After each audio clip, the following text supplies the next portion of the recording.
आपण रोज स्विच दाबतो आणि लाईट लागतो. पण ही वीज आपल्या घरापर्यंत नेमकी कशी येते, कधी विचार केलाय का?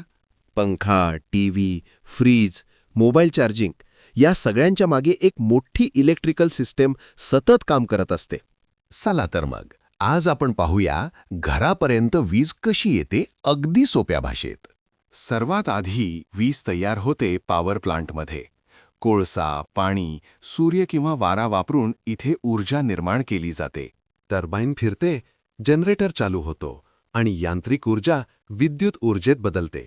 इथूनच विजेची सुरुवात होते. इथे विजेचं व्होल्टेज वाढवलं जातं, जेणेकरून ती कमी नुकसानात दूर दूर शहरांपर्यंत पोहोचू शकते. ही हाय व्होल्टेज वीज मोठ्या टॉवरवरून शेकडो किलोमीटर प्रवास करत आपल्या शहराकडे येते.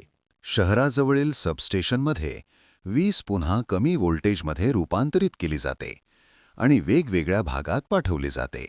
तुमच्या गल्लीतला ट्रान्सफॉर्मर शेवटचा स्टेप डाऊन करतो आणि वीज घरासाठी सुरक्षित व्होल्टेजमध्ये बदलतो.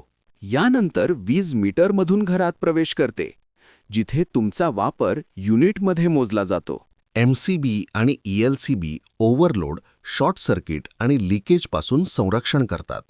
म्हणून हे सेफ्टी डिव्हाइस फार महत्त्वाचे आहेत. अर्थिंगमुळे खराब करंट जमिनीत जातो आणि माणसाच्या शरीरातून नाही, म्हणून अर्थिंग जीव वाचवते.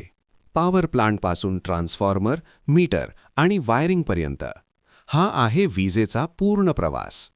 एका छोट्या स्विचमागे हजारो मशीन, लाईन्स आणि इंजिनियरची मेहनत असते. व्हिडिओ आवडला असेल तर लाईक करा, शेअर करा. प्रश्न असतील तर कॉमेंट करा आणि चॅनल सबस्क्राईब करायला विसरू नका.